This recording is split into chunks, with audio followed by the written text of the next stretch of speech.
Well, then, good evening. Thank you very much for coming along. On behalf of PCA, my fellow officers, yes, a warm welcome for this as part of the, it seems like the National PopCon Tour. I'm not quite sure if it's got a formal name or not, but hopefully it'll be an interesting evening with some topics that will be addressed by our guest speakers, but then there'll be an opportunity for you to throw some questions at them. And I think one of the great things about what they're doing is that almost it's never the same twice, because there's always something new happening, as we know from very recently, less than 24 hours. So very quickly, so our two guest speakers this evening, I'm really pleased to introduce are Mark Littlewood, who is the former director of the Institute of Economic Affairs. He was also campaign director for Liberty and was also head of press for the Lib Dems. Back in the day. Yeah. Back in the day, so don't hold it against him too much. And also he's the director of PopCon and is also a regular panellist on GB News, amongst probably other programmes as well, but that's probably where I see you the most. And then alongside Mark, we have David Starkey, historian, presenter, author, quite celebrated author, published, I don't know how many books, but I was going through a very long list. Kind of gave up even trying to remember. Let alone read them, yes. One claim to fame when I was doing the obligatory Google search was being referred to as England's rudest historian, and then from other media outlets, possibly one of the UK's rudest men. So I just thought, well, that's quite an epitaph, so it's something to have. As I pointed out, it was worth at least 100,000 a year, and it turned out to be a severe underestimate. So there. Excellent. So that's kind of it. So they're going to have a bit of a chat, talk about things that have been happening, and then I said they'll be over to you then to just fire some questions their way. I will try and manage that as best I can, so that we kind of keep reasonably on topic, and also that it gives everyone a reasonable chance to ask those questions. So if you'd like to give a warm welcome to David. It's great to be here. Thank you. Well, thanks so much for that kind introduction, John, and it's great to be here with you. First thing I think we need to check out is, do you want us to use the mics or not? Oh, that's horrible. No. Okay. Right. Okay. All right. And you can hear us in each corner of the room if we speak at this volume. Yes? Is that all good at the back? Perfect. Well, thank you for inviting us. It's great to be here. The way this usually works is I fire some questions and posers at David for about 45 minutes or so, and then we'll come over to you and you can ask us anything, hopefully roughly relevant to what we've been saying. David is in no way a fan of football, but I am a football obsessive, so I describe it as two halves of 45 minutes. I hope we score victory at the end rather than requiring a penalty shootout. So that's the way the format will go. And I want to start with a small introduction. If you haven't heard of my outfit, PopCon, I'm sorry that I have come without leaflets. We've been so successful, we've run out of leaflets. Can you actually believe this for a political organisation? And they are being reprinted at the moment. So let me give you a little bit of a description of what we're about.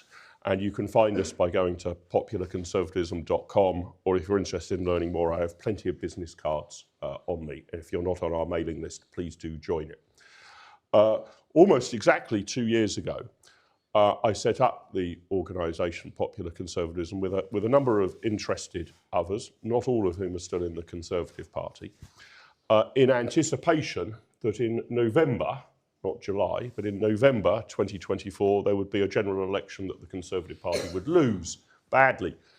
This was not an eventuality I wished for, but it was an outcome I saw as nearly inevitable. I didn't know what the scale of defeat was likely to be, but I was expecting it to be big, and it was big. And in advance of that, but without in any way wanting to contribute to that outcome, I and others had started asking ourselves a number of questions, and what might it look like to rebuild the Conservative Party and conservatism in opposition. what would the road back look like after a shattering defeat. I was encouraged by Jacob Rees-Mogg, who, when I said, you know, you've got to remember the Conservative Party is the best electoral machine in the history of human democracy. He also said, yes, but over our history, we've been pretty spectacular at losing incredibly badly on a good number of occasions as well. And this was one such defeat. But the question I wanted to ask myself, and I think in some parts of the Conservative Party this has become a discussion, but by no means in all of it, was this, and it's quite a poser, and it's a difficult question, I think, for Conservatives to grapple with. Sometimes it's easier to ignore.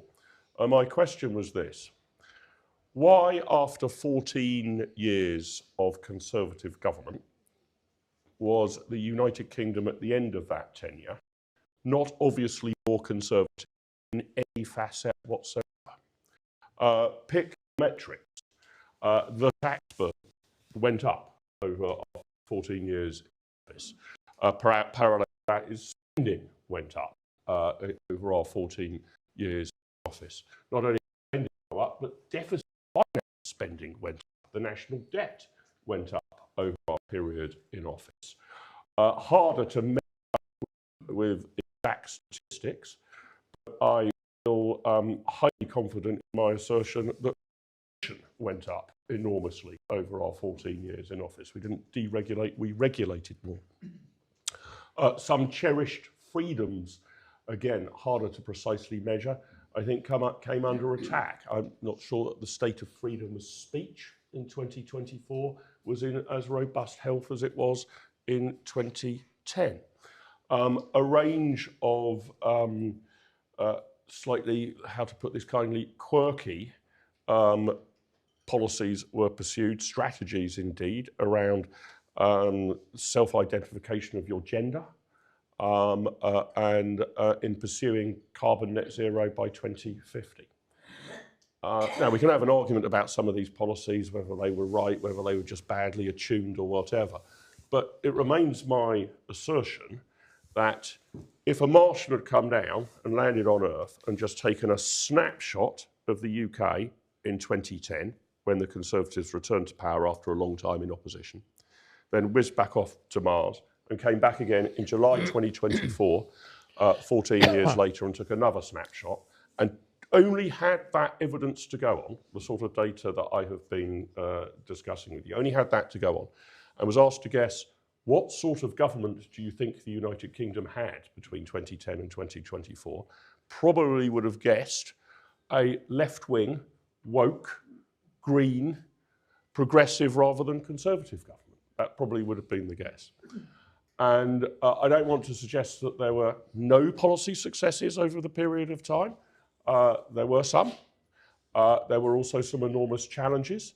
Brexit took up a huge amount of bandwidth, and the Conservative Party, whilst divided on that issue, I would assert was probably the only political party that could grapple with a constitutional problem of that size and get it resolved. The COVID and lockdowns took up an awful lot of bandwidth. There's an awful lot in mitigation, but nevertheless, my assertion, ladies and gentlemen, is the fact remains. We left the country after 14 years in office in a less conservative place than we found it. And I genuinely wanted to work out, why was this the case? Was this down to the frailties of the 5 prime ministers we'd had? Was it down to disagreements or divisions in the party? Had we prioritised the wrong things at the wrong time? And there may be truth in all of that. All of the Conservative prime ministers had their own strengths and weaknesses and their own foibles. Perhaps there's some truth in that. But I sensed there was a deeper problem. And shortly before we launched, and I was glad because I was able to change my remarks and reframe the question really that I've put to you, and certainly the answers. I met this gentleman on my right, who I believe to be Britain's most significant Conservative public intellectual. And he pretty much laid out, I mean, it's been an ongoing dialogue rather than a flash of light, what he thought the problem was, why had we got to this position. And I want to spend the next half an hour or so teasing out that analysis and the solutions. And I feel very strongly that Conservatives and the Conservative Party will only return to office and only do something meaningful were we to return to office if what has become known as the Starkey thesis becomes widely understood and agreed with in circles like this. So going back to John's opening remarks, that's why David and I spend a lot of time going up and down the country speaking to anyone who will listen to us, pretty much, on the centre-right of the spectrum. So, David, what did go wrong? I've given you my sort of snap analysis on the outcomes.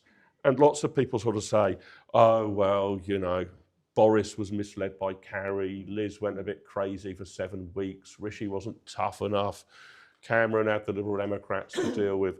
You think there's something much, much deeper going on.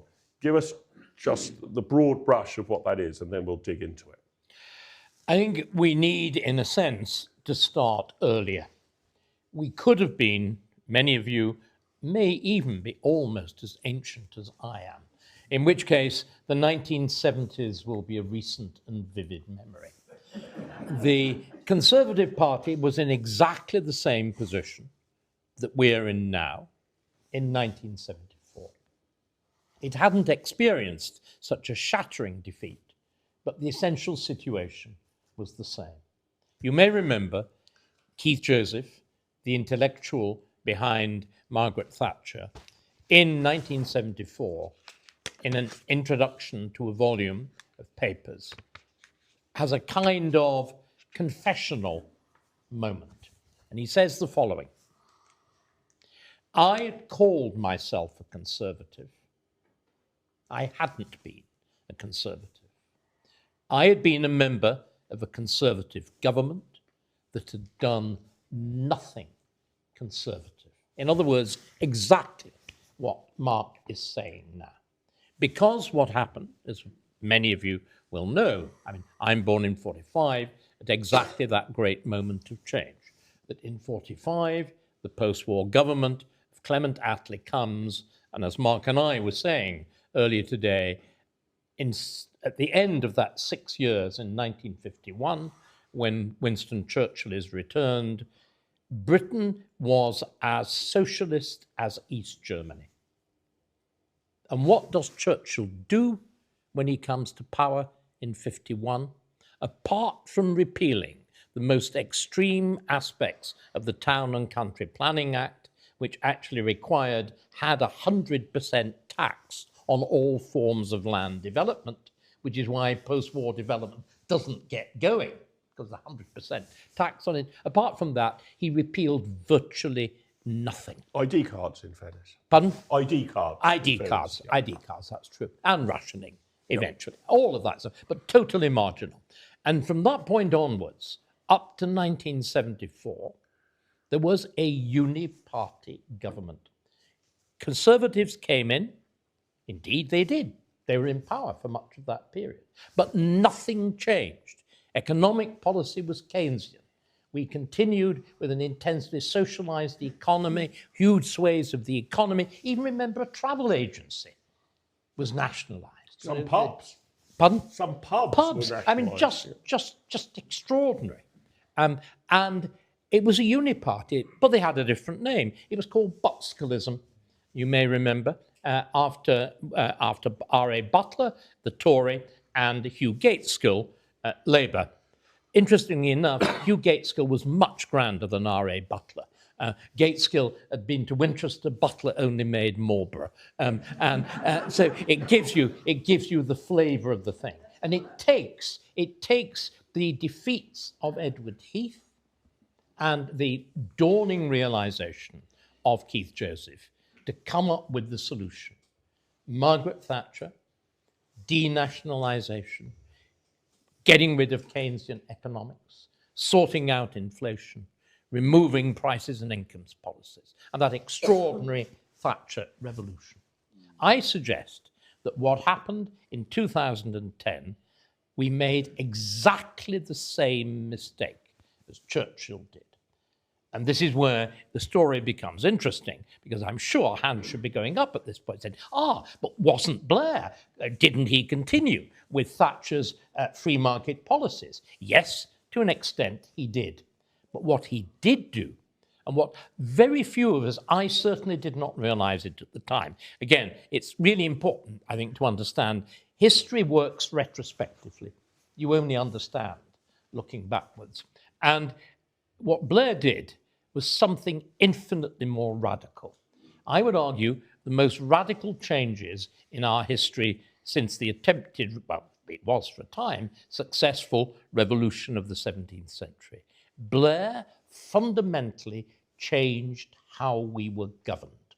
And we have never recovered because in 2010, David Cameron and the rest decided to continue with it, exactly as had been done before.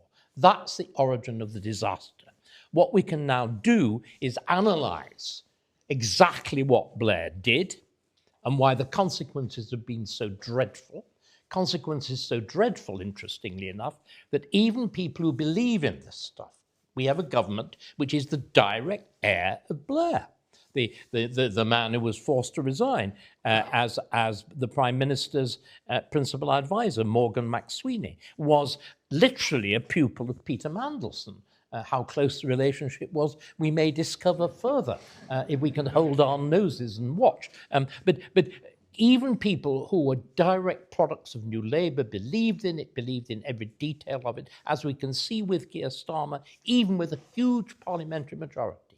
Nothing works. So, David, you're saying, I gave the snapshot of the Conservatives failing for 14 years, and you're saying that there are historical parallels for this. Totally. But actually, it's because of inheritance from 97, from the Blair transformation. Now, I can remember back to 1997, some time ago, and I'm a little younger than David, a little younger, as I'm fond of saying. I'm in my 30 years. I'm in my late 40s, well, my very late 40s. So, well, I'm 53, so my extremely late 40s. So I can remember back to 1997. Okay, you're 28 years. Right. And but I can remember at the time, although I voted for the Conservatives in that election, that I wasn't too put out. I kind of thought Blair is a kind of moderate Tory in a red rosette. You know, I'm not sure he's going to get everything right, but I can sleep soundly in my bed at night. They said things about, you know, it's okay to get rich if you pay your taxes. I kind of filthy rich. Filthy rich. Get this right. And that was Mandelson. Isn't the choice of adjective interesting? Filthy rich. You know, I mean, talk about being prescient. Yes, and it all sort of seemed fine. Obviously, the Conservative Party, perhaps in electoral maths, 97 is the similar cataclysm to 2024. The Conservative Party had lost half its seats, I think there or thereabouts in that election, lost 2/3 of its seats in the previous election. But by and large, which I didn't think about Starmer, but I definitely thought Blair's government will be basically fine. I'm not going to like everything it's going to do, but it's not going to scare the horses. And Thatcher's legacy is safe. And Thatcher herself, legend has it, asked to sum up her triumph in 2 words, said Tony Blair. No, it's not legend. It's not legend. It is a direct quote from 2002. Right. So that we managed to move the Labour Party so far on the economic spectrum that, you know, everything was safe. The war was over. We weren't going to have this battle with hardcore socialism. But why was I wrong to think that? And that was also my experience of the first few years of Blairism. It all seemed pretty fine, to be honest. Not quite sure how the Conservatives are going to defeat this man. You know, the economic growth's good. Taxes aren't going through the roof. Everything seems fine. He wasn't pushing further in the Thatcherite direction, but he had accepted the Thatcherite legacy and was not disentangling it.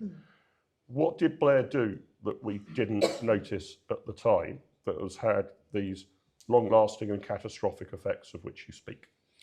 I think the fundamental thing is that extraordinary phrase of Blair that we were a new country. You remember? He hated the Britain he inherited. It's perfectly clear. And his movement fundamentally hated the Britain. And he determined to change it. And ladies and gentlemen, he changed it nearly as effectively as the French Revolution did France. And the kinds of things he did without the guillotine, though I think he would have quite liked to have used that, were very similar to what the French revolutionaries did. The thing that's really striking is, traditionally, remember, we are not a new country. We have the world's oldest functioning political system. The origins of Parliament genuinely go back 800 years to Magna Carta. They really do. And the central principle that developed within 100 years of Magna Carta in 1215, the central principle was that the governors, those who rule us, somehow answer to us. And you create the machinery of Parliament, of representative government, this unique feature of Britain. Many other countries developed forms of representative institutions, but nobody ever did it on a large scale. Nobody ever did it as we did it, that established precedent, that rolled on, that accumulated law and so on. Blair fundamentally hated that. He hated any notion of government directly answering to the people because he didn't trust the people.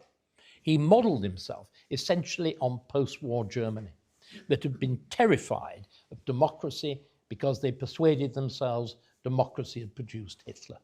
So you had to put democracy in leading chains. You'd actually got to stop it doing things. And he stopped democracy with astonishing skill by two principal devices. In other words, sending power away from Parliament.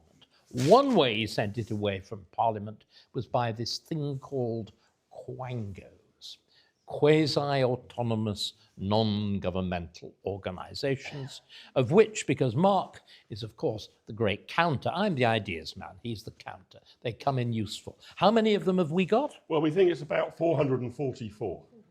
And they control about a third of state expenditure. And they are deliberately designed so that you cannot in any way affect their composition, their behavior, their expenditure, the rewards they pay themselves. It's quite extraordinary. It's deliberately designed to be insulated from popular control. Now, there's a very good case to be made for experts. Of course there is. Indeed, there's an entire political philosophy. One of the two great Greeks, Plato, has the idea that government is properly the task of experts. The other great Greek, who I think is the greater Greek, is Aristotle, and he's got a very different line. He says, the judge of a meal, and I'm only drinking the wine rather than eating the food, the judge of the meal is not the cook or the sommelier, it's the consumer. And that's how politics should work. It's those who consume that judge, not the expert. And again, there are two wonderful phrases that belong to either end, really, one in the middle, one at the beginning of the 20th century. One is supposedly Theodore Roosevelt, the great American president of the first decade of the 20th century, and the other is Winston Churchill. Both of them men fascinated by ideas, and particularly in Churchill's case, hugely interested in science. He had a special scientific advisor, Lord Cherwell, and so on, which is one of the reasons there's such staggering scientific progress in the Second World War. But Churchill and Roosevelt share the same phrase. You want your scientists, the ultimate expert, on tap, but not on top. And the problem with the quango, it puts the expert on top. Can we delve into this a little bit? We can. So I think people know what they are, but give us some examples. My understanding, these are bodies which are essentially kind of committees of experts, often with substantial resources Huge at their disposal, who are then given permanent day-to-day powers by Parliament. So an example would be the Environment Agency. That looks after flood defences, not the Department of the Environment, for sake of argument, or the Advertising Standards Agency, or the Arts Council. Or, I mean, let's get grown up. Or the Monetary Policy Committee of the Bank of England, which takes entirely unchangeable by Parliament or by any representative politician the key decision about fiscal management, financial management, which is interest rates. And so and just one second, because, again, we never have one quango where at least 2 or 3 or 4. We then have the Office of Budget Responsibility, which second guesses all of those things. And one set of economists, of course, strongly disagrees with the other set of economists. And both of them leave the Chancellor of the Exchequer stranded between the two positions. And you continue like this. And the examples are now legion. You mentioned things like English nature.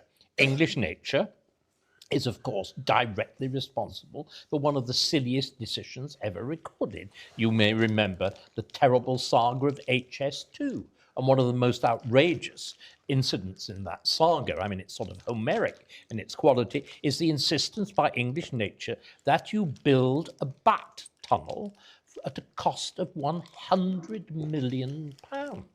As I point out, you could have built 3 bat Ritzes for the price. Each bat could have been given a bat butler. You know, and if you look at our, new and never, I imagine, to be completed nuclear power station, it's still worse. A cost of 600 million for a fish disco to stop fish overheating in the discharge. They're just demented.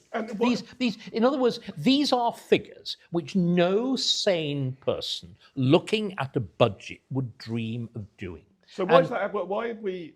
I thought these were supposed to be the experts. Well, they are. But so why have they come up with such preposterous? Because they are single issue experts. It's that business of the on tap, but not on top. I mean, this is what happens if you get people who are frankly, I mean, who runs English nature? Tony Juniper. He's a fanatic. These people are fanatics. All proper government involves weighing things against each other. And to give you the ultimate example, we were, for a period of time, ruled by one of these committees. It was COVID. And it even called itself SAGE, the Scientific Advisory, whatever it was called, which sounds like, Plato's Philosopher Kings. And they had one aim, which was to stop people dying of COVID. Fine, but to do that, you change the National Health Service from a National Health Service to a COVID service. You stop, it's deranged. You stop treating coronary disease. You stop treating cancer. Deranged. You decide, because again, let's talk about age. The average age of death from COVID was, I think, 82. Average age of death. Many of us are cheating it. Come on, it's 81. 81. Get COVID, live longer. and think about it. And to save us, you decided to close down the entire economy. You decided to wreck the education of 3 generations of school children. You incurred debts on the scale of a substantial war, 400, 500, 600 million. And the thing that I think is most billion, sorry. The thing that is most shocking is that we destroyed with furlough the appetite for work. Mm-hmm. There is no accident whatever that there's been this sudden spike in health claims, in universal credit and whatever it's called, PIP, all of that stuff. Payments, all of these things have soared. The working age people not in employment or education or whatever has rocketed. Okay. There's a direct connection. So, this is, just one second, this is what happens when you have experts operating without a budget and without other people saying, oi, that necessary. Why government is properly about weighing things against each other, not just having a single goal. So no trade-offs. No trade-offs, exactly. And consequently, we've given, you mentioned the expenditure of these quangos, about a third of all government expenditure. But of course, colossal regulatory power, which you can't measure as well. You can't do that, you can't do this needs to be checked, all of these, before you build anything, do anything. So it strangles, it strangles. So we get a situation where Parliament has effectively, inch by inch, year by year, supercharged by Blair, given away vast tranches of power to all of these expert groups. All of 400 which or 400. conflict with each other. Exactly. And they are then powered by a whole series of semi-state funded charities, all campaigning for them all to do even more extreme things. So the Refugee Council is funded by us to continue clamouring for yet more refugees to come into the country, and and so on and so on. So I've got it. So we've got what happened is Blair accelerates and in some parts brings in. I mean, some of they these do bodies go back to Thatcher again. Some of these bodies, exist beforehand, but we sort of supercharge this idea of technocrats running Britain rather than parliamentarians by giving away a vast amount of power to people on this side. No MP really knows about bats. Let's bring in the bat experts to work out what we do about bats. No MP really knows about what an appropriate, advert is. So let's bring in. Can I just make another point, which I think, as we're conservatives here, I think we really need to make the point. There was also a very particular reason within Labour Party politics for this.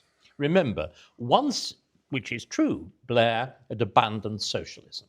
There is actually no point to the Labour Party.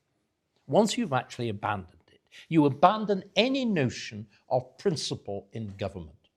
So what you've got to pretend is that government just becomes the responsibility of experts. Yeah.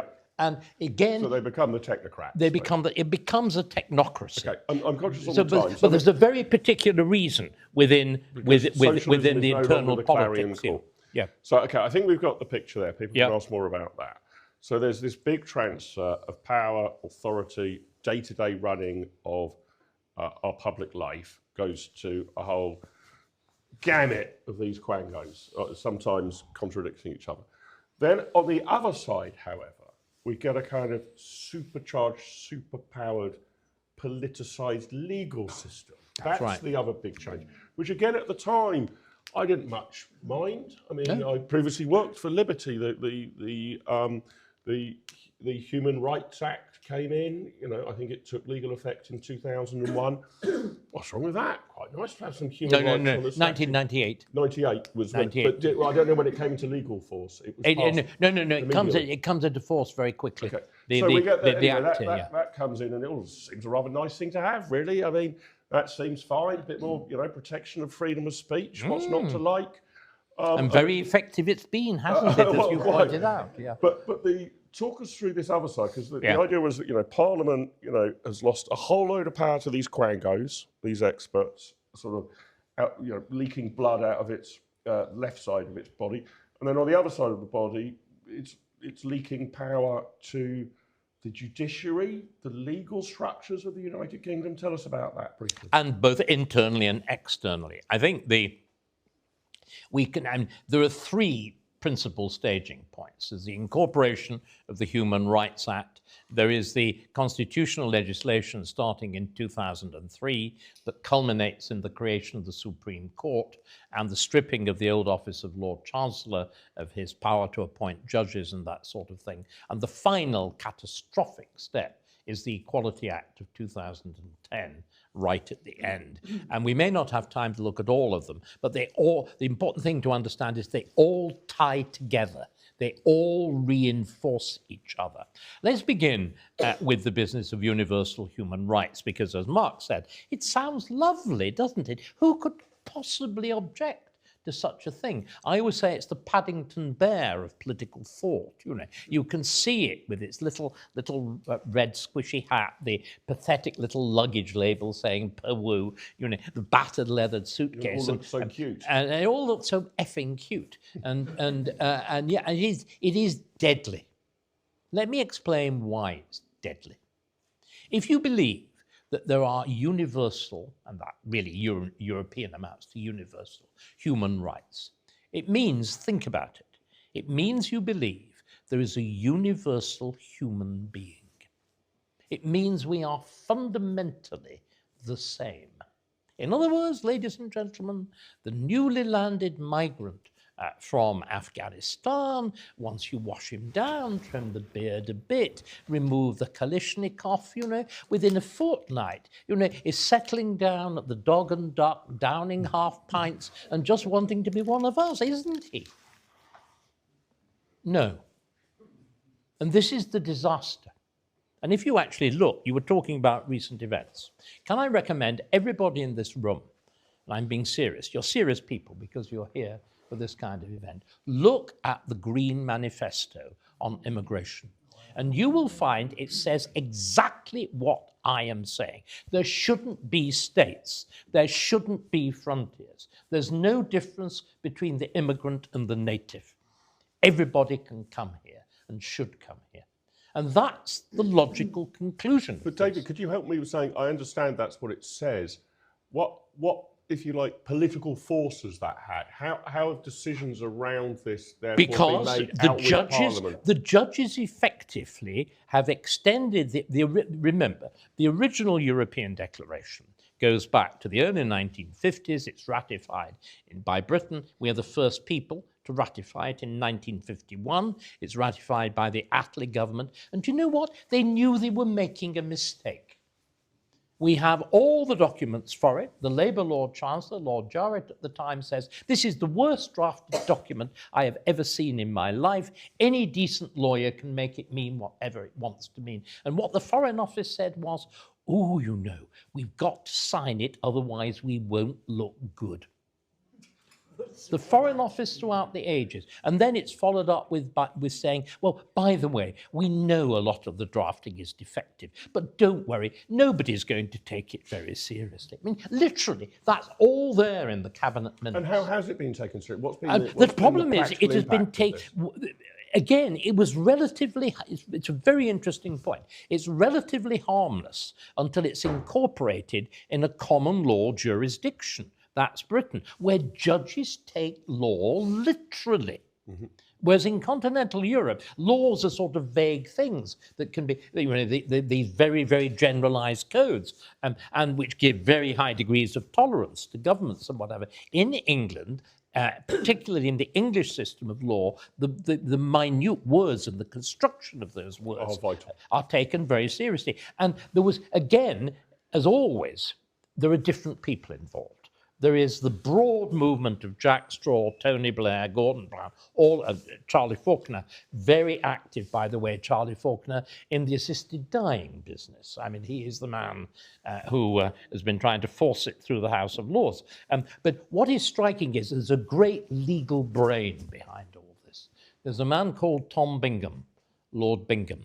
And Bingham had the determination that Parliament needed control by law. And he used the idea of human rights to push this.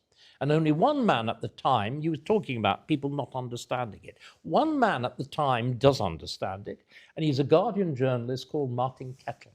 And if you look at Kettle's reports on this, he uses the word revolution. He recognizes that what's being done is a revolution, because once you incorporate the European Convention into law and say that judges using that can say to Parliament, that law does not correspond to the Constitution, you've effectively created a constitutional court. You've effectively given judges the authority, not directly but effectively, to strike down acts of Parliament. But it's worse than that, because of the particular bias of people like Bingham. Let me quote directly from Bingham, the lecture that he gave after all that had happened in Australia, very wisely given in Australia. And what he says is this, listen carefully. Human rights, by definition, are anti-democratic. They are counter-majoritarian. They protect the minority against the majority. And he goes on and he lists the minorities. And do you know what's the first category? The mentally sick. There is no access. There's the inquiry, we were talking about recent events. Yep. There's the inquiry into Kalokane at the moment. The absolute reluctance of people to say the obvious fact, this man is a dangerous psychopath. He should be in mental hospital, he should be in secure accommodation. But the law does not endorse that. Similarly, unpleasant, he literally uses the word unpleasant minorities like gypsies. to be protected by law. So when we see now things like the Sentencing Council, another quango run by judges, ruling astonishingly and with absolutely no authority from Parliament that anybody who belongs to a minority, which, ladies, includes you, in other words, everybody but a straight white man, is got to be referred to social services and to the probation service for pre-sentencing reports, which means they get lower sentences. In other words, you actually legislate two-tier justice. And the whole way in which immigration law is biased to the least desirable immigrant is also directly derived from this. So this is the consequence. This is what we've landed ourselves with. Yeah, what I want to get to here is to go back to the top of the show. Yeah. Okay, so that's what the Conservatives inherit in 2010. That's what they inherit. That we've given away huge power such that I often say, I don't know whether it's true or not, but it at least provokes thought that if you want to affect immigration policy, you're better off becoming a High Court judge than a member of Parliament, which is absolutely outrageous and extraordinary. So, and can I just make another quick point? Everything that what Blair does is constantly legalise things. So, for example, the whole business of send, this thing that your local authority... you get a legal right. You have a legal right to it. It's not a discretionary payment, it's a legal right. It's a legal right, which means budgetary considerations do not apply. Mm-hmm. This is why the thing is totally out of control. I'm conscious we're on the clock, so I want to get back to... forgive me, but it's just very... So what I want to do, great, fantastic historical overview, particularly of the constitutional changes rendered by Blair and Blairism. Yeah. So although it was a bit like a magician's trick, that what we kind of saw at the time was Tony Blair, moderate, pro-market, doesn't try and unravel the Thatcher inheritance. Like a magician, the real work's going on behind his back. Okay. The real tricks are the ones that you're not looking at. And the real tricks were to transfer very substantial power, on the one hand to these quangos, and on the other hand to a legal system now essentially making political judgments on things like immigration and the rest of it. And let's not go into it in depth, but even on equal pay now seems to be a matter for the courts, not for politicians, right? Yeah. So why Birmingham is bankrupt? Why Birmingham is bankrupt? Why Birmingham is bankrupt? So in come the Conservatives in 2010. Hurrah for David Cameron after a long period out of office. Bang, we're back. All right, the Conservatives didn't win an overall majority. Have to go into coalition with my erstwhile party, the Lib Dems. What goes wrong from here? Is it the problem that the Conservatives then accepted this inheritance, not necessarily explicitly, but just through silence? And then did even more of it, right? That's what happened under 14 years of Conservative rule, isn't it? It's worse. I mean, remember, Cameron explicitly says, I am the heir to Blair, and he says, I want a Conservative party where Liberals will be welcome. I'm sorry, he actually says that. In other words, we get a new uniparty in exactly the same way that you did in 1951. We had a new... In other words, and it's a terrible thing for an academic to have to say, the popular, vulgar, online term of abuse, the uniparty, was absolutely spot on. It was absolutely right. Because what we did wasn't simply go along.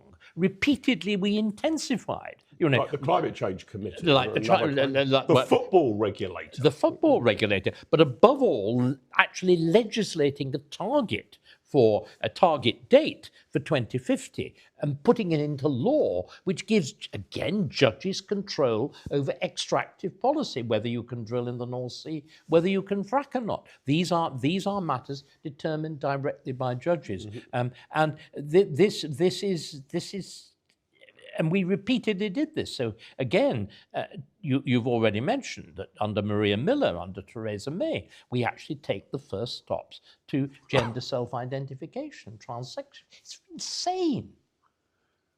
It's insane. And the problem is we've diagnosed this and we've refused to recognise it as a party. This is what I'm intrigued about. I mean, this is what we've got to come to. This is the really painful point. What is the sort of reset that's needed? So it was interesting in your earlier remarks. You highlighted Keith Joseph, who Yeah. sort of said, look, we've been in government, we got things, basically badly wrong. We need a whole new approach here. And sometimes I fear in defeat for all different political parties. They kind of think coming to terms with things should just be an exercise in self-flagellation. You got to, because any TV journalist says, "Oh, you got to apologise." So you say, "Oh, I'm terribly sorry." "Oh, you will be dragged through the streets while people sort of throw rotten tomatoes at you." So I'm not really particularly interested in the self-flagellation point. I am interested in the self-realisation point. What would be the equivalent now of what the Conservative Party would need to do, albeit 1974 was about economics. Primarily. This is about the constitutional governmental structure of the United Kingdom. What does the Tory party need to do to show that it is at least conscious of these lessons, learned a good number of them, and it would be different next time? Because that seems to me the great challenge for Kemi Badenoch. Absolutely. Why would it be any different next time? I've tried you guys over and over again. What needs to be done there? What's the proposition? What would you want the Conservative Party to say about this analysis? Crucially, how would the Conservative, what should be the plan to correct this constitutional illness? And how far do you think the Conservative Party have gone down this intellectual discovery? Right, I think there are two separate points. One is the tactical and strategical point. How does the Conservative Party recover from the catastrophe, if it is ever to recover? It needs to do exactly what Keith Joseph said. Recognise the fact that it had called itself Conservative and hadn't been, and had been in government and had done nothing Conservative. There has to be that recognition of systematic error. Kemi came very near it in her conference speech. Do you remember? She says, when the Labour Party follows its principles and instincts, it makes disaster. When we follow our principles and instincts, we're great. She didn't really explain why we brought disaster, and because she missed out the missing term. That's to say that the Conservative Party for 14 years had followed Labour principles. Now, that's what happened. That's why we're in the mess that we're in now. And until there is the explanation of that, we'll get nowhere. Kemi at the moment is simply, when in other words, every time Starmer gets up and says, she makes a criticism on immigration, all Starmer has to do is say, "Oh, but you had bigger figures," and it's true. She just says, "Oh, I wasn't in charge of policy then." That's not an explanation. That's simply strutting. There is an explanation. So the Conservative Party has to recognise what went wrong and also be prepared to undo it. Because when Keith Joseph recognised it, he didn't just flagellate himself.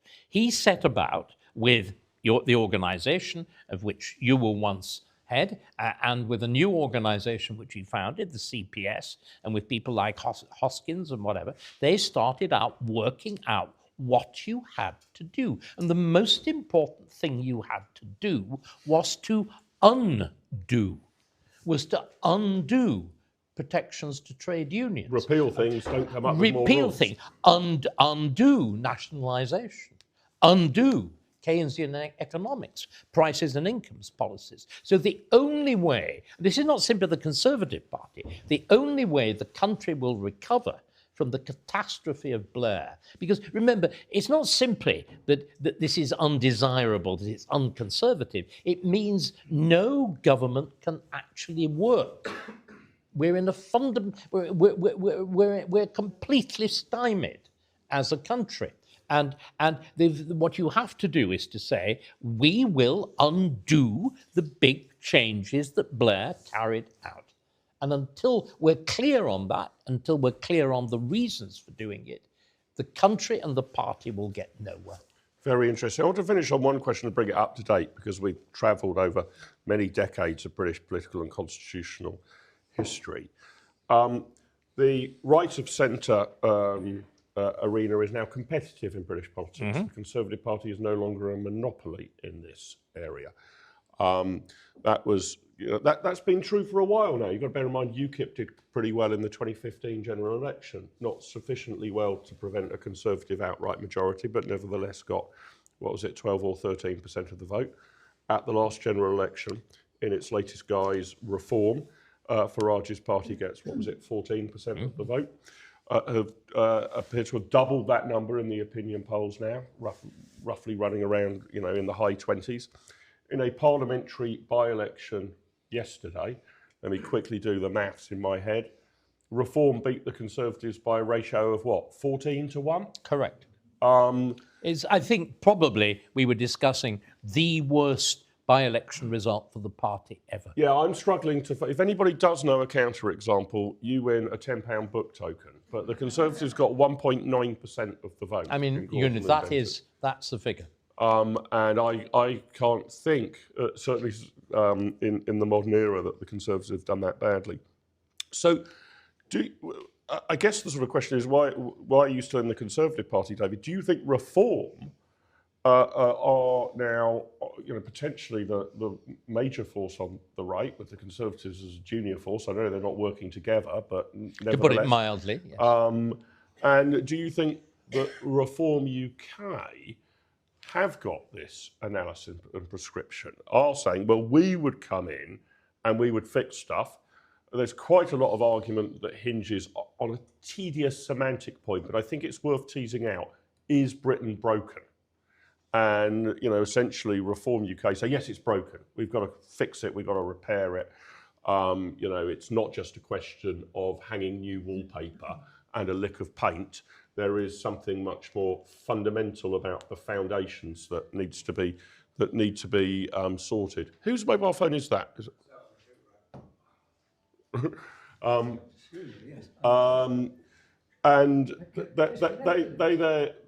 So I'm not sure they've actually put together yet an agenda of, so we would repeal the Human Rights Act, then the Equality Act, then... Actually, they have. They've begun to. Do you think that Reform UK could become the new Conservative Party, actually? If the Conservatives don't recognise and change and adapt, as this party has been brilliant at doing over hundreds of years, that Reform UK will pick up this analysis and say, we're going to reset Britain. Basically, if you imagine Britain as a computer, it's not a perfect analogy, but you reset our settings to the 1st of May 1997. You remove all of the viruses and the software that's been added since then. You probably keep the EU app off the computer, but nevertheless, you reset to those settings. Do you think Reform UK are advocating that in any meaningful way now? I think they are much nearer to it than the current Conservative Party. Though again, there are very striking signs, but they're undeveloped and they're not, as it were, grounded in a broad analysis. Kemi is now, and we must believe that that's her intention, has said, completely contrary to so much of the thrust of the Conservative Party, she will make it a condition of standing at the next election that every candidate agrees to withdrawal from the ECHR. Again, at the press conference at which Farage launched his pseudo-shadow cabinet, the withdrawal from the ECHR was accompanied with a promise to withdraw from the Equality Act as well. So I think, again, I would answer your question differently. What we need to recognise is the rise of Reform is directly the result of the Conservative failure in government. It can be nothing else. So what's going on at the moment is a quarrel for what conservatism means. Back in the 1970s, the divisions were on the other side. The divisions were Labour, Lib Dem, and that sort of thing. And we were able to have that debate on what conservatism meant within the confines of the party, the struggle between Thatcher and her opponents. What's going on now, of course, is that the framework of our political party is collapsing. And there is a wider debate about where is the proper locus of conservatism. Is it us or is it them? is it reform? Because can I just give you a very simple piece of information? When we're doing this talk in front of a reform audience, and can I gently say they tend to be very much bigger than this one, when we are giving that talk, I begin by teasing them. I'm a great believer, as you gathered, in teasing. So I say, I remain a member of the Conservative Party. All of that stuff. So I come back and say, I've been frank with you. You're going to be frank with me. How many of you have been members of the Conservative Party? About half the hands go up. Say, keep those up. How many of the rest of you voted Conservative? Virtually every hand. This is a debate within conservatism. And at the moment, there's a struggle. And one is going to win and the other is going to lose. Sorry, that's true.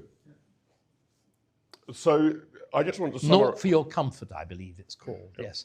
So I want to summarise, and then we'll go over to questions from the audience.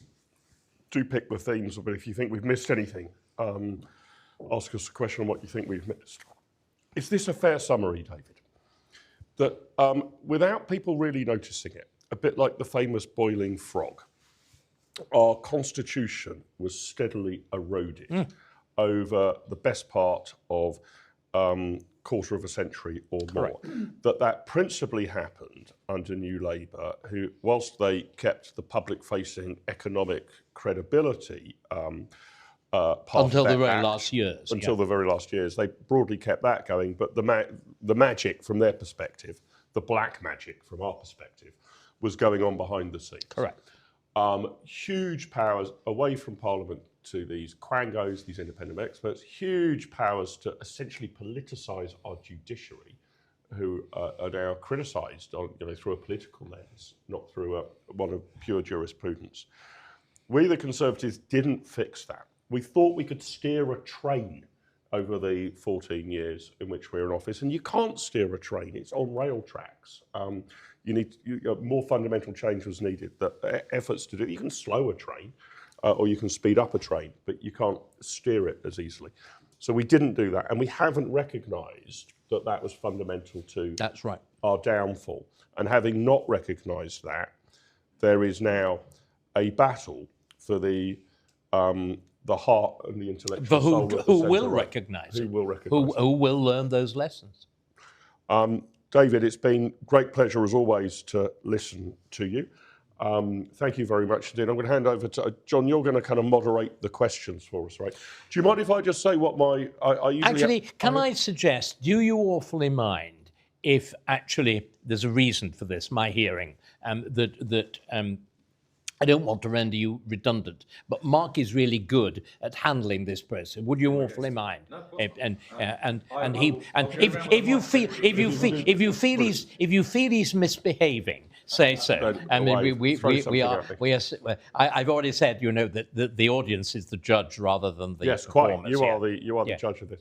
So here are my rules, and sorry, obviously, no criticism of those involved. I've often had my mobile phone going off, but I should have started with the safety demonstrations tonight. That the exits are here and there, and please put your phone into flight mode. But I will now tell you what my rules are about the question and answer session. Depending on how many want to ask questions, and if you want to ask us one informally at the end when these proceedings end, that's fine. Come up and have a chat with either David or myself. But please introduce yourself. You probably all know each other, but David and I know very few of you. So your name and where you're from would be useful. You are entitled to make a comment, an observation, or even give a speech. But it must be only one sentence in length, and it must end in a question mark. Okay. And we shall enforce that. Those are the rules. And I'd like to ideally take 2 or 3 at a time. Has anybody got a question? Well, I'll go to Sir Robert first. Let me take these first 3. John, do you mind if we go to our former Member of Parliament here, Sir Robert, and then these 2 on this table, and then we'll come back into the audience. Thanks so much. Don't know if you need the microphone or not, but... Probably not. First, a comment to reinforce what David said. There was an occasion when I had a constituent that was owed £500 million by the Inland Revenue, and I caught up with the minister that answers for the Inland Revenue in the Commons, is going bust in Poole. He hasn't been repaid an overpayment of corporation tax. And she said, well, I can't ask Jim O'Hara that. He's the chief executive of the Inland Revenue.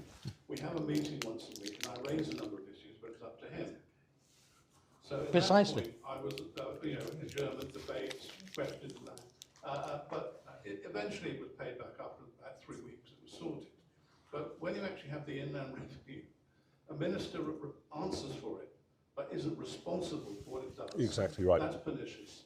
My second point is this, is that the reason that I lost and a lot of Tories lost was that we made promises that we didn't keep. Particularly, we overpromised on immigration and we underdelivered. Yep. And the way that the party needs to get back in business is that when we make promises in the future, we have to have a plan for delivering it. Because almost everything you've talked about tonight is barriers to dealing with immigration, dealing with Parliament. Absolutely, absolutely. The focus for the last few years has been really Brexit, and that in a way is a massive quango that takes responsibility away. But in the future, it's getting control of the courts. That's got to be the key thing, and I'm sure we will get there.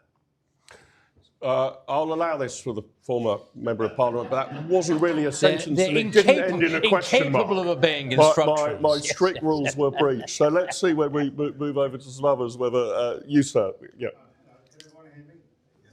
So, okay, so I'll just ask one question, I'll keep it. What's your name? I'm sorry, I'm Mark. Every rule's broken, I don't right? Yeah. Your name's Mark as well, okay. I'm Mark, I'm actually from Bournemouth West, I'm not from Poole, so apologies, I've come across the board. No, more than welcome. Okay. So the question I was going to ask is, elections are won, right, on concise messaging. Now we all have manifestos, hardly anyone reads them, but concise messaging. Rupert Lowe's just launched Restore. And loving or hating is actually cut through with, I'm going to do this, I'm going to stop it, I'm going to deport immigrants, right? It's like Greens have won in Gordon and Denton by Islamo. I'll go off at a tangent. Everyone says, So what's the question? Yeah, what's the question? What are those key messages? 2 or 3 things that the Conservative Party needs to do at the next election to say, we are going to do A, B and C and trust us and we'll get it done. Okay, that's great. And then this lady at the front here. Okay. No, it's fine. Again, you know the rules. Yeah. You've seen 2 people breach them now. So are you going to stick to all of them from the outset? Okay, I'm Erica from Poole. Well done. First rule abided by. And of course, I always hear, yes, recently these claims will get out the ECHR, etc., etc. But you know that you've talked about the problem with the judges. A lot of the institutions now are infiltrated by activists. You're wandering. Etc. So what can you honestly do with such a mammoth task to start to reverse Right, it? thank you. Okay, that's great. So let's go through, well, let's take Robert's comments. I mean, he gave it... I think it's probably better to do them in reverse Okay, order. we'll do them in reverse. So we didn't touch too much on this other than the sketch of the plan. But if all of this is there, how simple is it to reverse? Now, I've been a bit flippant about this because I know there's lots of sort of lawyers and experts and pointy-headed people who are sort of drafting lots of documents and working out the sequencing. And I get it's technical and it's not my area of expertise. And I would hate for there to be a slip of the pen that ends up rendering it illegal in some way or suboptimal in some way. But it sort of seems to me, at least as the starting point, we want the next government to bring forward something called the Great Repeal Bill that, at least in essence, only needs to be a sort of side of A4. We hereby repeal the Human Rights Act, the Equality Act, the Constitutional Reform and Civil Service Act, and various others, 6 or 8 statutes. And by the way, any reference to them in common law will no longer be considered to have force in our courts. Yours sincerely, the Houses of Parliament. Now, I mean, I'm being deliberately flippant there, but the concept is that, isn't it, to Erica's question? I appreciate you'll need a ton of work around it, but the core concept is that here are all the things that must go, you list them and you repeal them. I think that is broadly the case. Of course, but there's another fundamental point. All of these things that we've listed are mutually reinforcing. In other words, you can't do piecemeal. You can't have a to-do list. You would have to tackle the lot. I wouldn't necessarily repeal every quango, that's a separate question. But on the matter of law, you would have, there's now a complete, what's called a corpus. There's a body of law which is self-reinforcing. And you would have to tackle that at a single go. And that would be the moment of a gigantic attempted, reassertion of parliamentary and therefore popular sovereignty. It would also be met with an absolute head-on struggle by the entire Blairite state, which are the occupants of the quangos, the universities, much of the press, the judiciary. You know, we go on. There's a vast, vast list of things. In other words, any incoming government that aims to do anything serious will have to be prepared for conflict on a scale of Trump 2. And you will have had to have done the same degree of preparation. You will have had to have a prime minister with courage, of a kind that we have not seen since Thatcher. Nobody is pretending this is easy. I just think that we are literally at a moment, I would argue, we're at a moment of national crisis, which previously has only been comparable to war. I think we're dealing with an internal crisis, which potentially, and is the signs of that by-election with the election of a party an MP from a party headed by Polanski, is truly, truly terrifying. We are confronting something. The word existential is overused, but we'll need that, which also means something else. We've got used to a politics of lying.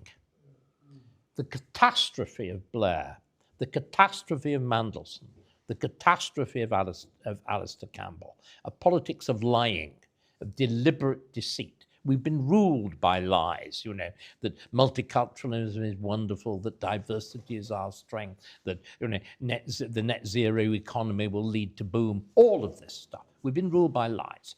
And there will need to be a different kind of general election campaign. It's a lot to ask. David, can I ask you just a supplementary on this? It's about the quangos. Yeah. And again, I'm oversimplifying, but I'm trying to get the kind of how would you approach this thing.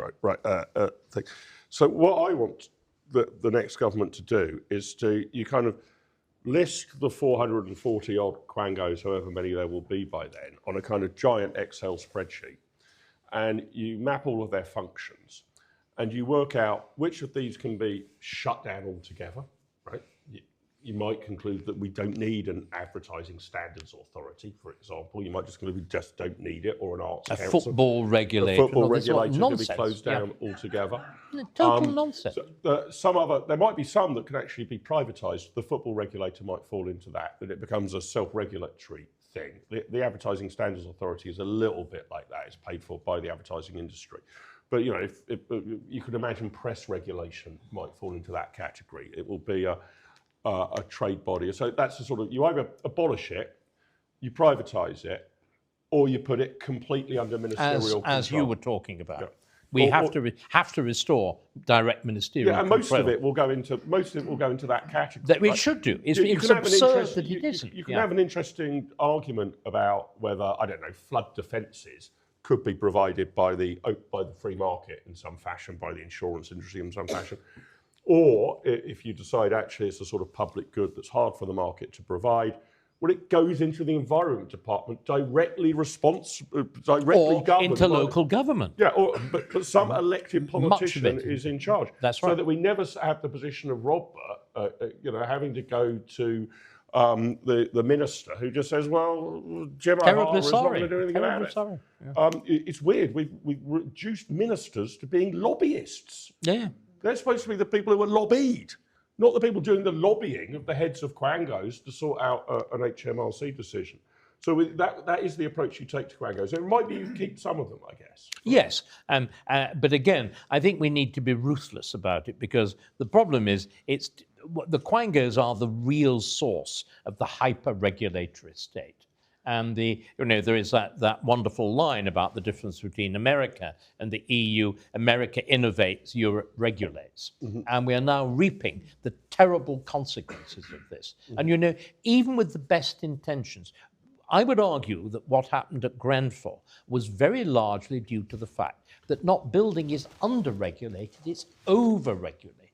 You get the actual building regulations are thousands of pages long, which means you don't actually address the big things. There's ludicrous amounts of detail. Rather than the bold statements that these are what is required. And that also means that inspectors' energy is diffused. You thousands of silly things. Looking at trivia. Whereas what you should be doing is focusing on the big questions of safety. Yep. Now, I was interested in Mark's question. This was about the concise messaging. So let's assume, for the sake of argument here, that everybody's signed up to this. We got it. We understood the problem. How do we explain the solution? And I just want. I'm not totally sure I agree with Mark that it's all about concise messaging.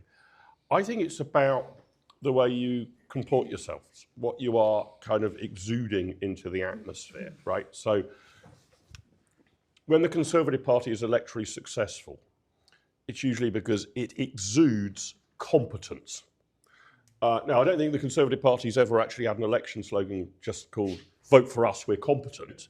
But nevertheless, that's the sort of message that is being projected. We are the competent people. We know how to add up. We are a safe, we're a safe hand on the steering wheel, all of the rest of it, even if it isn't a slogan. I know in today's world we talk about memes and vibes, but I think they sort of matter. You get a smell or a flavour of what a party's about. The slogan might encapsulate that in the same way that movies tend to have taglines on the poster. In space, no one can hear you scream just when you thought it was safe to go back in the water, those sort of things. Those are slogans, but there are a couple, David and I, that we've discussed about, neither of us are in the kind of advertising agent or marketing side of the operation. But there's a couple to reflect on. And I'm not saying these would be the slogans, but they might be models of success. One was in the 2016 Brexit referendum, take back control. Incredibly powerful, but seemed to sum up the basic mission of the Leave campaign. Whether you voted for Remain or Leave, seemed to sum it up, take back control. And in America, again, I don't think you can just repurpose this for the United Kingdom, make America great again. David and I have had some discussions reflecting that actually both of these slogans, and I don't think a slogan wins you an election outright, again, it's just a reflection of what you're trying to exude to the wider electorate. Both of them are pretty conservative slogans. It's not take control, it's take back control. Go back to something that you previously had and have lost. Recover something that you have lost. I think had the message been take control, that wouldn't have landed at all. That additional word, take back control. You've given something away, get it back. And everybody sort of thinks as MAGA as just being sort of extraordinary American patriotism with an almost Reaganite, it will be morning again in America. I think the most important word is the last of the four, again. Trump is not promising, it's going to be a completely brave new world, America, where everything's going to be different. Again, you say, actually, we need to go back to greatness. Which is why we before at least Rupert Lowe, we talked about restoration as being the key idea. See, I think there's another point that I'd like to make, that I think that we need to, in all of this, we will need to deal with the fact that for most people, the moment you mention a word like constitution, eyes glaze. We'll need something that conveys what I think is the essence. A constitution isn't a bit of paper with sub-clauses on it. It's the DNA of a country. And that's what's happened to us. Our DNA was perverted. This is what's gone wrong. And this, I think if we can start to get those fundamental ideas over. And then I think there's another hugely fundamental idea, that Blairism was essentially about saying Britain doesn't much matter. Quite simply. There's a famous exchange. It's Gus O'Donnell, isn't it? When there is that conversation with David Goodhart and Mark Thompson, who was then the Director General of the BBC. And what Gus O'Donnell says, my business isn't just the welfare and benefit of Britain, it's the welfare of the world. No, it's not. We've got to put, this is the great problem with human rights law. It diminishes the importance of the state, its natives, its citizens. It's got to be brought back. Otherwise, we're lost. And that's, again, I mean, America first. And that's what America first is about. You don't need to be brutal to the rest of the human race, but you're going to prioritise Americans. You're going to prioritise. The idea, ladies and gentlemen, the idea that it is considered dangerously reactionary, far right, referable to prevent, to say that you actually believe your own country and citizens should come first. We've got to that level of racist almost. Demented giving away. Yeah, it's completely mad. Yeah, so it's a really interesting question, Mark. I don't have the answer to it. I'm not the kind of modern Saatchi and Saatchi. But I want to pick up on Robert's point as well, which is very much where Kemi Badenoch's coming from. That she's saying, and Robert was sort of channeling her sort of words there a bit, that it's all very well to make these promises, but we're going to show we're serious because we have a plan, right? That if we say we're going to leave the ECHR, I'm not going to commit to that until I've got a 400-page peer-reviewed document written by several top lawyers that shows you exactly how we can do it. There must be a plan. I'm not going to make promises I can't keep. If I say I'm going to do X, not only will I do X, but I'll be able to show you the recipe. I'll be able to show you the roadmap about how we're going to get here. Now, I'm betwixt and between on that. It seems to me that you evidently do need a plan at some point, right? You can't, if you just say, we're going to leave the ECHR for sake of argument, and turn up in 10 Downing Street and then start scrabbling around for a lawyer who tells you how you might do it, you're probably going to be lost. I'm completely with David that the preparation for this needs to be there. Whether what's really required by the public is a 200-page document by Lord Wolfson to prove that the Conservative Party is serious about immigration, I don't know. That seems to me not obviously what the public are crying out for. And so, on the one hand, I'm sympathetic to what Kemi's saying, that it will all be written, it will be in the public domain. If you don't trust us about how we can do this journey, you can read the whole document. I have read the Wolfson document.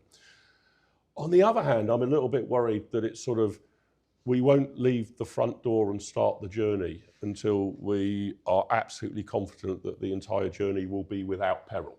So it's quite there's a certain caution to it as well. Rather than setting the direction of travel, we will leave the ECHR. If you're really interested in the legal protocols, I'll get back to you in 6 months' time to tell you how, but to set the direction of travel. So I sometimes worry that Kemi gets those the wrong way around. I totally understand what she wants, the robust policy position, but don't you set the course and then worry about the navigation?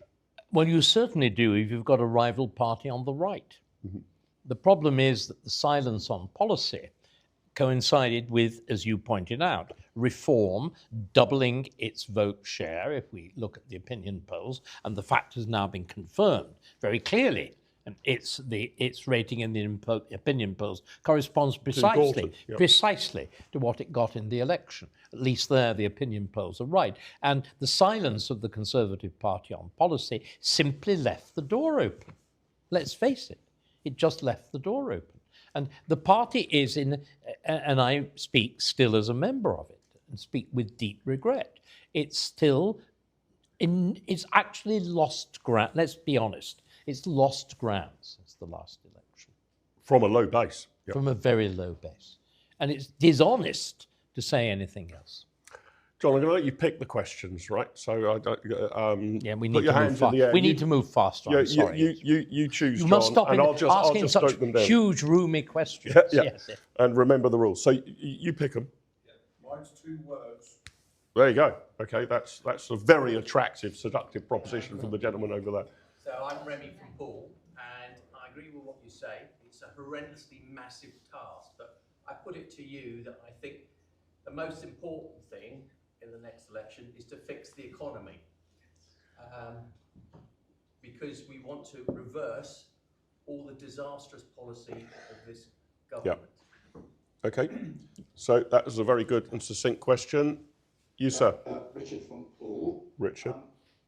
I share your view that the country is descending into very bad places. With the rise of sectarianism, the rise of tactical voting, Yeah. do you believe that the current electoral first-past vote system is ever going to achieve what we need, which is a restoration of true democracy? Very good question. And the 2 words, sir. The 2. 3. The Fabian Society. Okay. What do we make of it? I'm taking to be the question. You were very succinct, so succinct you didn't give us your name, of course, because that would have... Roger. Thank you, Roger. Let's start with that one. What do you make of the Fabian Society? I'm inferring something from Roger. These are the new bad guys, the bogeymen of the left, aren't they? And it is, again, it's a myth. I was at LSE for 25 years. The Fabian Society now is a thing of absolutely no significance whatever. It was a thing. This is mere online conspiracy stuff, largely derived from the fact that its original coat of arms was a wolf in sheep's clothing, the standard thing. If you actually look at the long term, the Fabians essentially are the efficiency lot of the very first half of the very beginning of the 20th century. People like Sidney Webb, Beatrice Webb, H.G. Wells is involved, and an extraordinary other group of people. Their essential legacy is bureaucracy. The Fabians believed that bureaucracy is the way that you govern the world. And my view is that is one of the great catastrophes that goes along with the quangers, with the judges, with the whole lot that we've been talking about. So forget about the Fabians, they don't matter. So many government ministers. Yeah. But sorry, look, there is no consistent Fabian line. Really, the idea this is some sort of secret society is as silly as attributing the world to either the elders of Zion or to the Freemasons. But I'm sorry, it really is. Believe me, and I can give you a really brilliant article that deals with this in detail. Go online. You clearly go online, otherwise you wouldn't have asked the question. Go and look at the. No, my grandfather was a member. Okay, who was he? Well, he was a commercial artist before the First World War. Yeah, that's right. That's when it's at its most interesting and relevant. And he might even have designed the coat of arms, as we were talking about.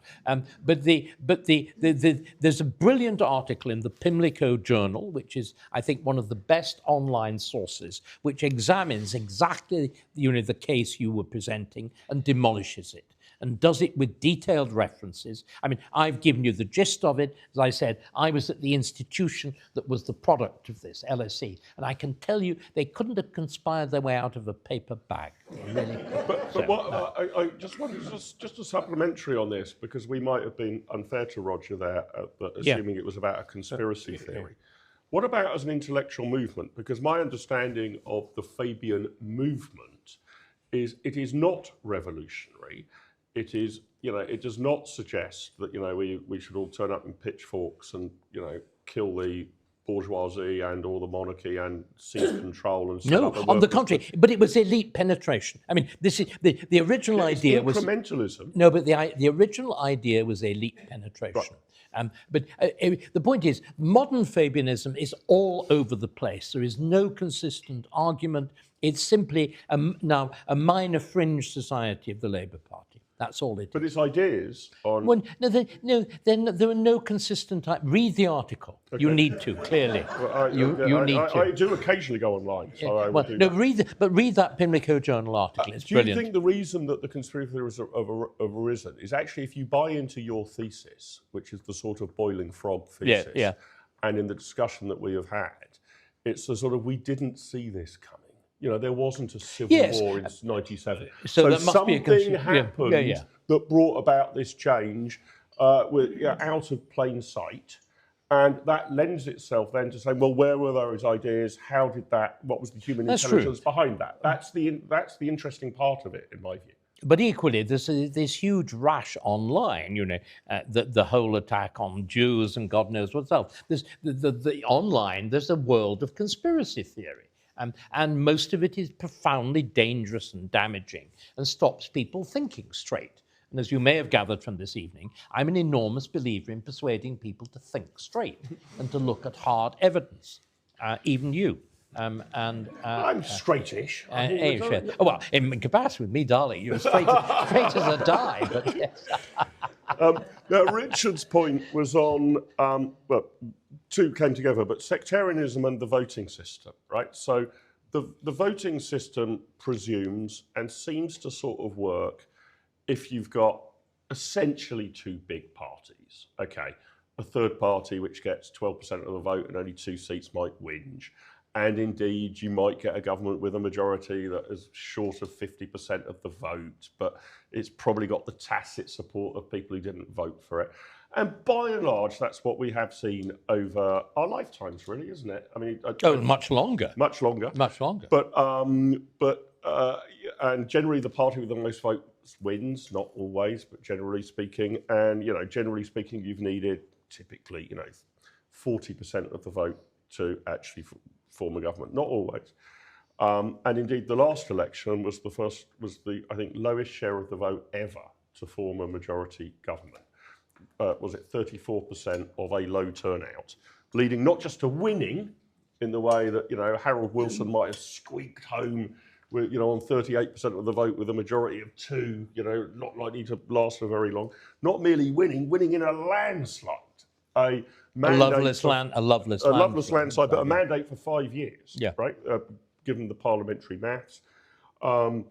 It didn't come to pass, but I was keeping a beady eye on whether it was possible that the parliamentary by-election last night could be won with the lowest share of the vote ever in a parliamentary by-election. It wasn't actually. The Greens did rather better than expected. But I feel absolutely confident we will see some parliamentary by-elections in which the winner only gets 25% of the vote. Extraordinarily low. Does that mean, David, you think that we should reinvestigate whether the electoral system needs to change? Should we move to a proportional system, a preferential system? And the problem is with fancy electoral systems, you legislate the existence of multi-parties and also of the formation of coalitions after the vote, not before the vote. And that seems, and you also, they leads inevitably to the creation of a permanent political class, even worse than what we've got at the moment. So I think the remedy is probably worse than the disease. I think it's also very striking if we look at the by-election result. You can see that first past the post, and therefore people's tendency to vote strategically and vote tactically, is a brutally winnowing exercise. Mm-hmm. Look at the death of Advance. Look, dare one say it, at the death of the Conservative Party. That it forces people to make up their minds. And my guess will be that we're undergoing a period of acute dispute about politics, parties, whatever. It's a period of wild instability. I would guess in 5 years we'll be back to a roughly party of the right and a party of the left that may have very different names, will almost certainly have very different names, at least to begin with, and wildly different policies and leaders. But I think it will settle down. We're in a period. I mean, We're going through the realignment. we're going now. through this We're going through something that we haven't been through well, I would argue, since the middle of the 19th century. Not even the rise of the Labour Party, because the rise of the Labour Party was very quick.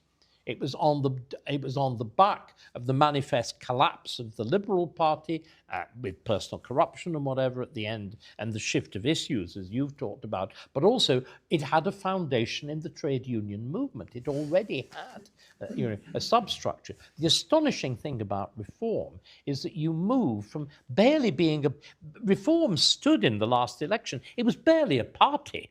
6 weeks or 10 weeks before that. In 10 weeks before that. I mean, now it has got, how many people was it able to get turning out in Gorton? I think 1,200 reform activists. How many were in people Gorton can you get to turn out here in what has been a well-established Conservative seat? Put yourself that point of fact. We've got to understand something really extraordinary is going on. And then the first question, which I'm fascinated by, was, isn't the principal thing fix the economy, right? And indeed, it does seem that kind of Kemi has gone on this strongly. And it is backed up in opinion polls, by the way, that this is pretty good turf for the Conservative Party. For all of our travails, the Conservative Party is the most trusted party on the economy today, right? That's pretty impressive, I would say. Except much good it did them. Well, much good, but you might say much good it did, but no, it's improved since the election. So the voting intention figures have not, but who would you trust to run the economy? The Conservatives are doing relatively well. I underscore relatively well. I just want to give my thoughts before, David, you give yours. Is essentially, I spent 14 years of my life running an economics think tank. I suppose I would describe myself as an economist. And I certainly think through an economic prism. And I am a free marketeer. I am on the right of the spectrum on economics, and I want taxes to go down, and I want an enterprising economy and all of the rest of it. I drink all of the Thatcher and Reagan Kool-Aid on this. And, I, as the head of the IEA, I was trying to encourage the last Conservative administration to move in the right direction, but always be disappointed if it was moving in the wrong direction or not far or fast enough.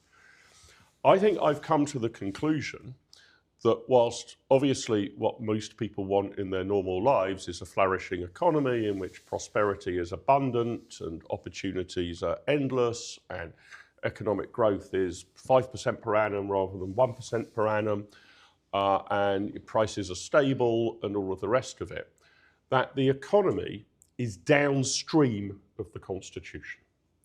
And that I spent an awful lot of my time at the IEA with a lot of fellow travellers who were putting forward brilliant arguments at the Taxpayers Alliance, at the Centre for Policy Studies, at Policy Exchange. We were producing these immaculate pamphlets saying, this is how you should deregulate the housing market. This is how you should, improve the City of London by deregulating. This is why this tax won't work and we need to get the overall tax burden down. I mean, there is millions of pages of this that and I'm not just talking about my think tank, they're really well written by centre-right think tanks, hugely persuasive. None of it bloody happened. And we were sort of wandering around in the valley of death, saying, well, why isn't the ground beneath our feet more fertile? Why are the crops not growing? And we were advocating for, well, we think we know how to make the crops grow, get spending down, get regulation down, get tax down. Everybody seems to know that's the recipe. But it didn't happen. That recipe was never cooked into a meal. And I've reached the conclusion that's because upstream is the governmental and constitutional structure of our country. And if you've got all of these quangos and regulators and Robert, struggling even with the help of a minister to get £500,000 tax rebate fully deserved back to a constituent. If you've got all of that gumming up the system, we're a bit like arguing about, if rather than us all being Brits in 2026, we were all East Germans in 1986, we might say, well, the economy's a problem. Yeah, well, the economy is a problem. But the reason the economy is a problem is the communist structures over the East German economy are killing everything. There's not much point in getting into an argument about who should be on the subcommittee to set the price of bread, right? I mean, because the entire structure of East Germany was geared to economic failure. And I think I've reached the conclusion that the United Kingdom's new post-Blairite governmental structures are geared to economic failure.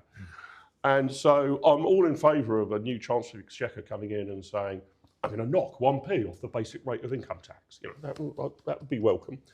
But I don't think you will get the economic victory or the water flowing down the mountain into what's been the valley of death of our economy until you fix the constitutional and governmental part of it. That's blocking the flow of the water. It's making it impossible, basically impossible, to get taxes down, regulation down, and spending out of control, because the entire ratchet effect of the system is to increase tax, increase spending, and increase regulation. You are swimming against the tide. You might occasionally be able to swim against the tide, not tuppence off beer duty or something. But that's what's actually happening, and that's, I think, what the last Conservative government experienced, you know, occasional minor successes by somebody being determined to swim against the tide. David, what's your take on that? Well, I think I can put it very simply.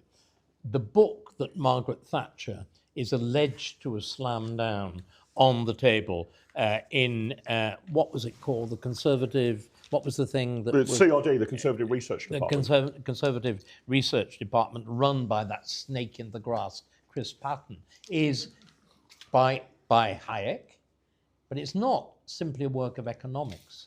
It's called the Constitution of Liberty. It's the argument that economics, free market economics, depends on legal and social facts. They come first. We didn't develop the world's first international economy on the back of an international economy. We developed it because we had secure property rights and own law and freedom of expression. In other words, all of that. And what we've done with the Blairite structure is fundamentally undercut those things.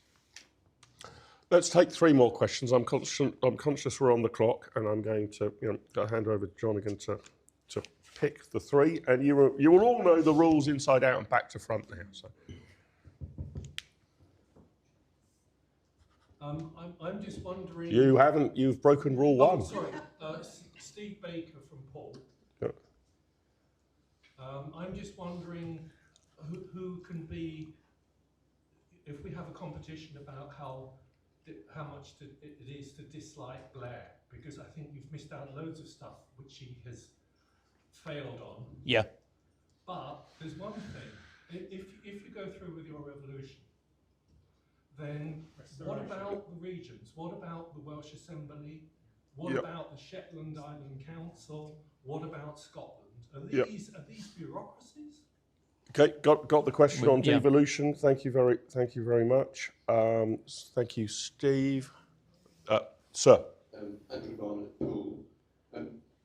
I agree with everything that's been said. What concerns me, my question is,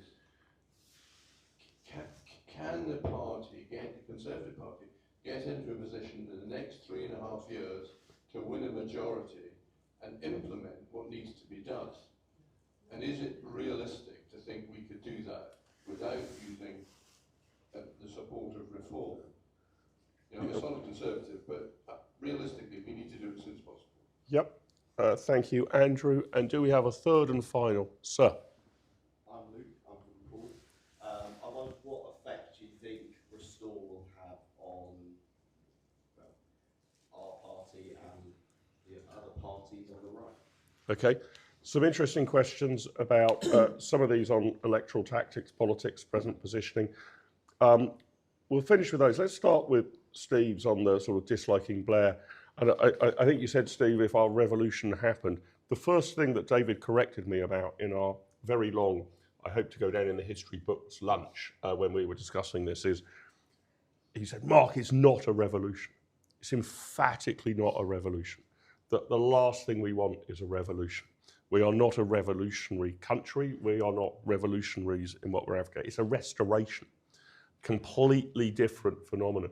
The people who are arguing for revolution are our enemies. We want to restore things. But slightly semantic point, but David persuaded me that was important. And Steve's question was around devolution. Do you treat the we've started to have a discussion about how local government might be transformed over lunch today, but Holyrood, the Senate, local councils, should we be thinking of those as part of the Quango state or part of our parliamentary sovereignty state? I think in the first term, which is what we're talking about, it will have to stand.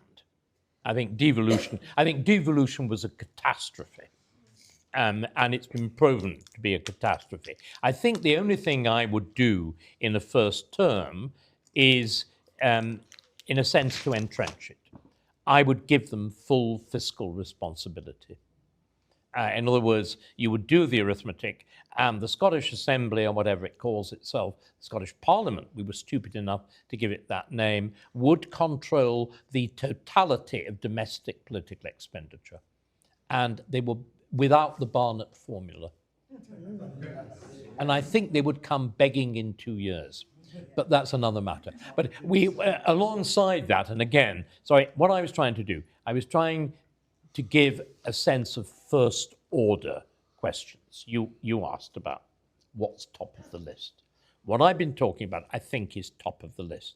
You see, we could have added, which is also utterly fundamental, Blair deliberately diminished the role of the Crown, hated the idea of England, and tried to invent this strange thing called Britain, Britishness, the so-called British values, tolerance and diversity and whatever, with the, I'm afraid, the aid and connivance of some very distinguished historians who were lavishly rewarded with knighthoods, chairmanships of the British Academy, and God only knows what else, for very shoddy work.